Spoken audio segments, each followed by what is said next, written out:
بسم اللہ الرحمن الرحیم. ناظرین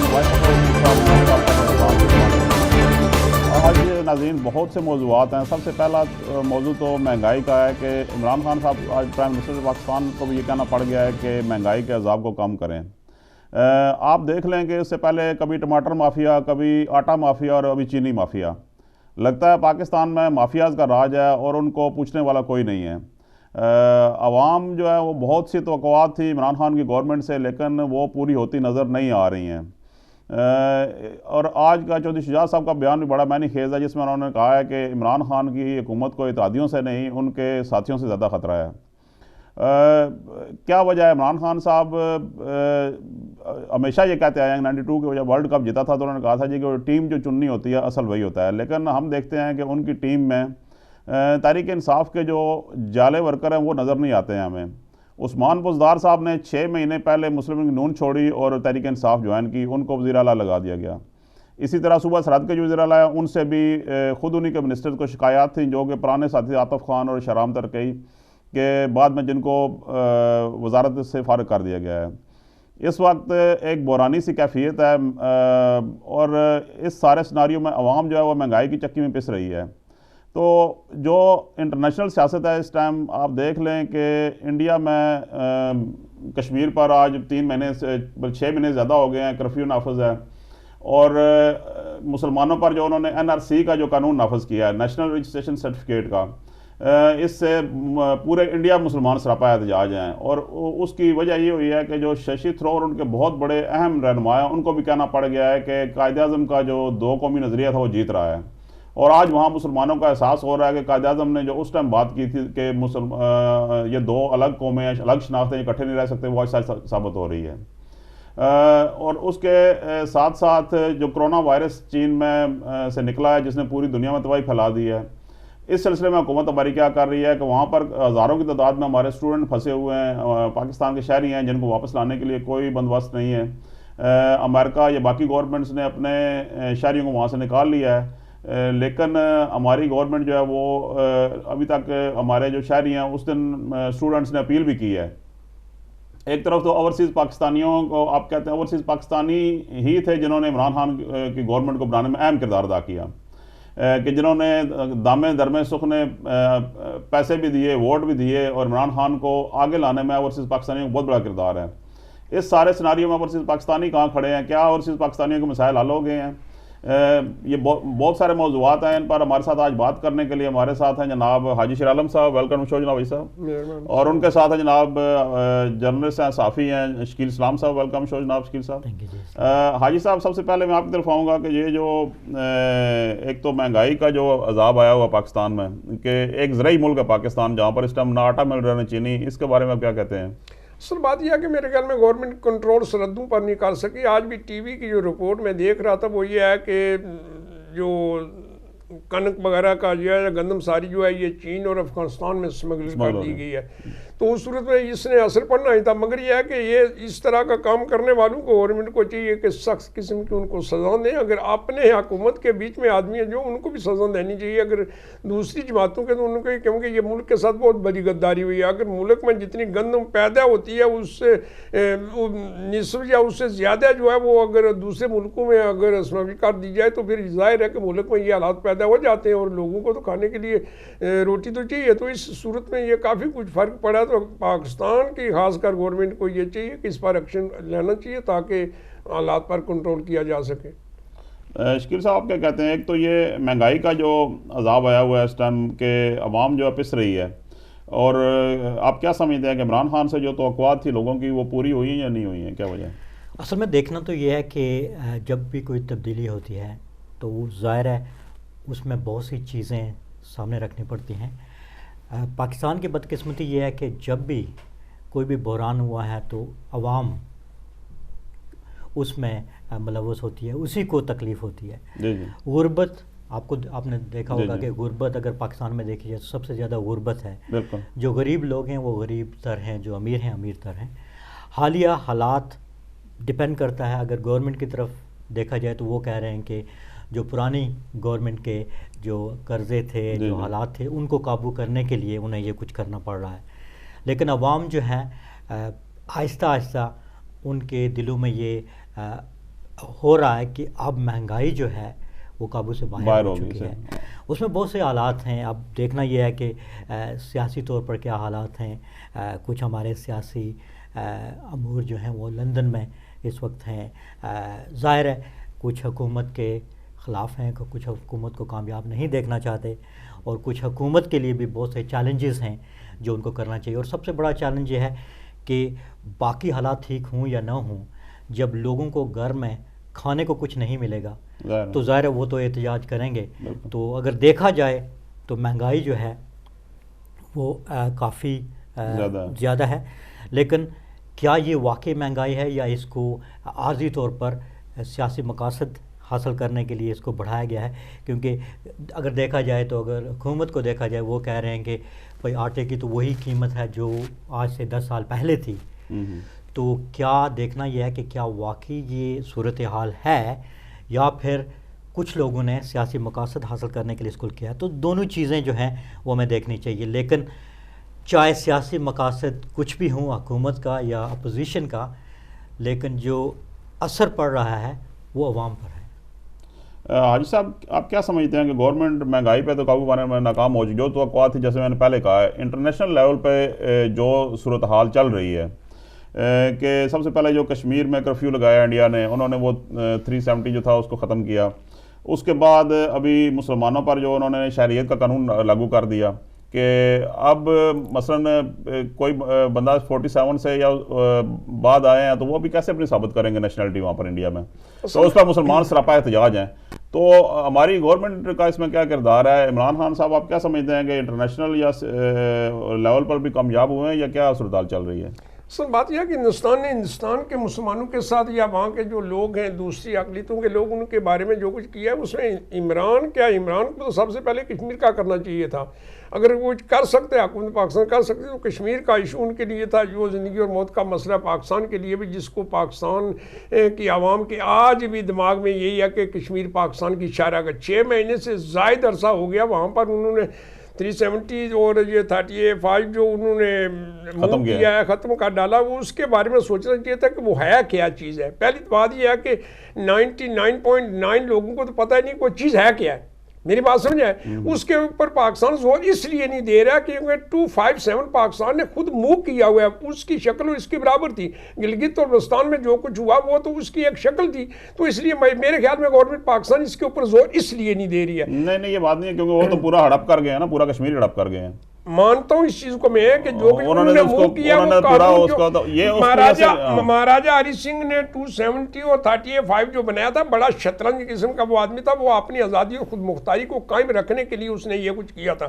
مگر یہ ہے کہ مودی نے اس کو موو کر ڈالا. ابھی یہ ہے کہ اس کو ہڑپ کیا جو کچھ وہ دلی میں کر سکتا ہے وہ کشمیر میں بھی کر سکتا ہے. وہ قانون ابھی برابر کر دیا پورے کا پورا کشمیر. لیکن ابھی تو اس نے واضح طور پر کمپلیٹ سنبھال لیا. نہیں وہ تو سنبھال لیا صاحب, لیکن مسلمانوں کے لیے بھی اس نے جو شریعت قانون بنایا تو وہ مسلمانوں کی بھی مشکوک ہو گیا نا. وہ ہندو ریاست ایک بنانا چاہتا ہے. اصل بات یہ ہے ہندو ریاست بنانا چاہتا ہے. مسلمانوں کے لیے اس نے وہ شکیں رکھی ہیں کہ وہ نہ وہ ثابت کر سکیں اور نہ ہندوستان میں رہ سکیں. ان کو موو کرنا پڑے گا. اور اب اس میں قانون یہ ہے کہ اگر جیسے آپ ہندو ہیں تو پھر آپ کو نہیں ڈکلیئر کرنے کی ضرورت. اگر آپ ہندو ہیں, اگر آپ مسلمان ہیں تو پھر آپ کو ڈکلیئر بتانا پڑے گا کہ کہاں سے آپ کس ٹائم شریعت ملی. بس صرف ہندو, دوسری بھی سکھ وغیرہ بھی وہاں پر رہتے ہیں, ان کو بھی یہ ثابت کرنے کے لیے ضروری ہے. وہ کمپلیٹ ہندو ان لوگوں سب کو وہاں پر نکال کر وہ ہندو ایک ریاست بنانا چاہتے ہیں. یہ کشمیر کا جو مسئلہ ہوا اس نے وہاں بھی ہندو لوگوں کو آ کر بسانا چاہتا ہے. 370 اور 35 کا جو موو کیا اس کا بھی مطلب یہ ہے کہ ہندو آ کر کشمیر میں آباد کریں تاکہ جو کشمیریوں کی یہ ڈیمانڈ ہے کہ آ کے خود ارادیت ہمیں دیا جائے. اگر اس مسئلے کے اوپر آئیں بھی تو یہاں پر ہندو آباد ہو. ہندو نے ووٹ ہندوستان کو دینی ہے. تو اس لیے گورنمنٹ پاکستان کو اس مسئلے کو ٹھوس بنیادوں پر اٹھانا چاہیے, بین الاقوامی سطح پر اٹھائیں تاکہ اس مسئلے کو حل کیا جا سکے. دیکھنا یہ ہے کہ یہ جو کچھ ہو رہا ہے یکجہتی کر رہے ہیں کشمیر کے ساتھ یہ کر رہے ہیں, ان چیزوں سے کوئی تقویت نہیں پہنچ رہی ہے. تقویت تبھی پہنچے گی. اور پھر یہ ہے کہ کشمیر کا مسئلہ جو دانشور جو لوگ ہیں وہ تو یہ کہتے ہیں کہ کشمیر کا مسئلہ تب ہی حل ہوگا جب کشمیری کو خود جنگ لڑنے کی اجازت دی جائے گی. ان کو اجازت دیا. عمران خان صاحب نے تو مظفر آباد میں بگننگ میں جا کر کہہ دیا تھا کشمیری جو سرحدوں کی طرف جائیں گے وہ پاکستان کے بھی دشمن ہوں گے, کشمیریوں کے دشمن ہوں گے, تو پھر کشمیر آزاد کیسے ہوگا؟ وہ تو ہندوستان چھوڑے گا نہیں. شکیل صاحب آپ کیا کہتے ہیں جو ہے یہ جو ابھی میرے خیال میں اذان کا ٹائم ہو گیا ہے، تو ناظرین اذان کی بریک ہے، اس کے بعد ملتے ہیں، تو پھر آپ کی طرف آتے ہیں انشاءاللہ۔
اعوذ باللہ من الشیطان الرجیم، بسم اللہ الرحمن الرحیم، وبہ نستعین وہو خیر المعین۔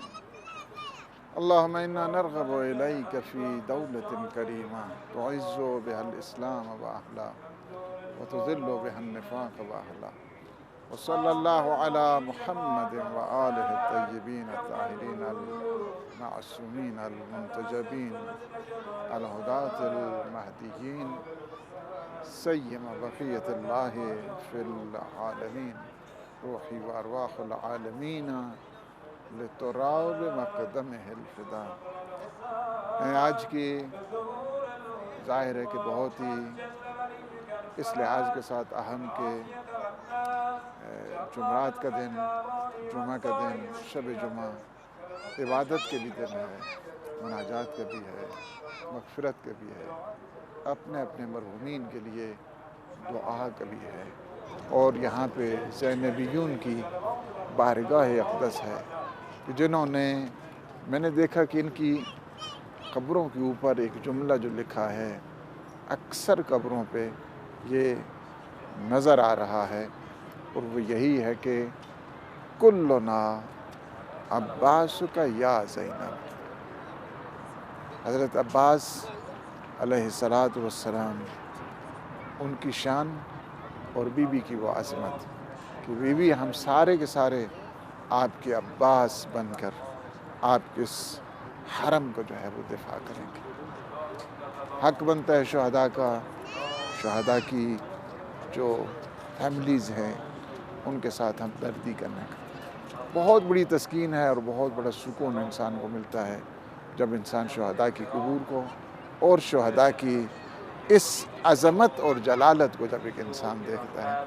میں جب آیا اور یہاں پہ دیکھا قبرستان، فاتحہ پڑھی، ان سب شہداء کے لیے دعا کی، اور یہ ہے بھی بہشت معصومہ ہے، اور یہ مدافعین ہے، حرم ہے بی بی زینب سلام اللہ علیہا کی بارگاہ اقدس میں جان نثار کرنے والے ہیں، جنہوں نے جانوں کی پرواہ نہیں کی، مال کی پرواہ نہیں کی، اپنے گھر کی پرواہ نہیں کی. اور اس میں قبروں کے اوپر ایک جو میں نے ربائی دیکھی ہے لکھی ہوئی، اس میں ایک یہ ہے کہ ان کس کے ترا شناخت جان راچے گناہ. تقریباً یہاں پہ قبروں کے اوپر ایک ربائی جو لکھی ہوئی ہے، تقریباً 80% 90% ایک ہی ربائی ہے کہ ان کس کے ترا شناخت جان راچے گناہ، فرزند و عیال و خانمان راچے گناہ، دیوانہ کنی ہر دو جہانش بخشی، دیوانہ تو ہر دو جہان راچے گناہ. جسے تیری معرفت مل گئی، جسے تیرا عرفان مل گیا، اسے جان کی پرواہ نہیں ہے، اسے گھر کی پرواہ نہیں ہے، اسے اس دنیا کی کوئی پرواہ نہیں ہے، نہ مال دنیا کی اسے کوئی پرواہ ہے، نہ حب ذات کی اسے کوئی پرواہ ہے، نہ حب حیات کی اسے کوئی پرواہ ہے، نہ حب اقتدار کی اسے کوئی پرواہ ہے.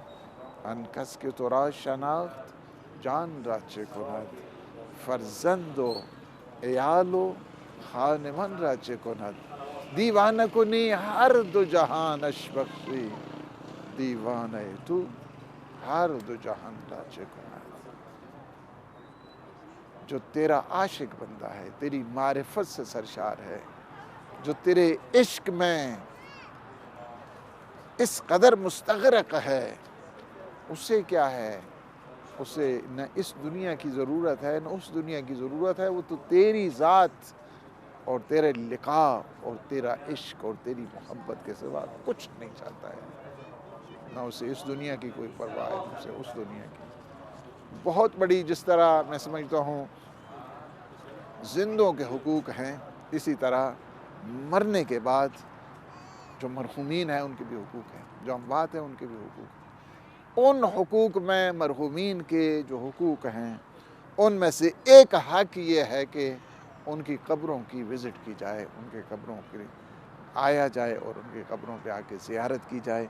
اور بالخصوص جو شہداء کی قبور ہیں، اللہ اکبر، کہ جنہوں نے اپنی جانوں کے نذرانے اس مشن مقدس کی بقا کے لیے، ابقاء کے لیے، اس وقت جو گلستان حسینی آباد ہے، یہ سارے کا سارا صدقہ ہے ان شہداء کے خون مقدس کا.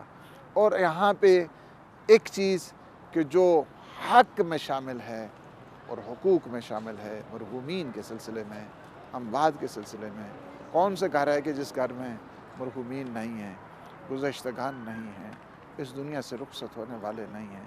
ہمارا حق بنتا ہے جمعرات کا دن آ جائے، جمعے کا دن آ جائے، شب جمعہ آ جائے، ہمیں سب سے زیادہ اپنے مرحومین کو یاد کرنے کی ضرورت ہے.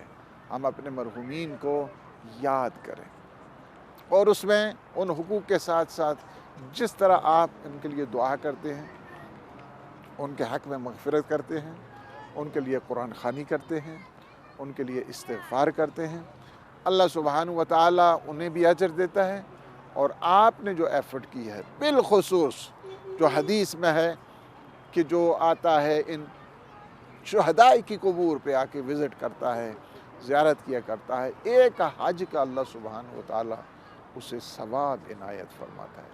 بہت سی روایات، بہت سی احادیث اس بات کے اوپر ہیں کہ اگر آپ دیکھنا چاہتے ہیں، اس میں یہ ہے کہ حضور فرماتے ہیں کہ جب آپ قبور کی زیارت کرتے ہیں، قبروں پہ جاتے ہیں، وزٹ کیا کرتے ہیں، ایک تو یہ ہے کہ آپ کوئی یاد آخرت کی طرف چلے جاتے ہیں. انسان دیکھتا ہے جب قبور میں ان گزشتگان کو، جب انسان دیکھتا ہے ان مرحومین کو، جب انسان دیکھتا ہے تو اس وقت انسان کو آخرت کی یاد آتی ہے، آخرت کی یاد کی طرف انسان جاتا ہے.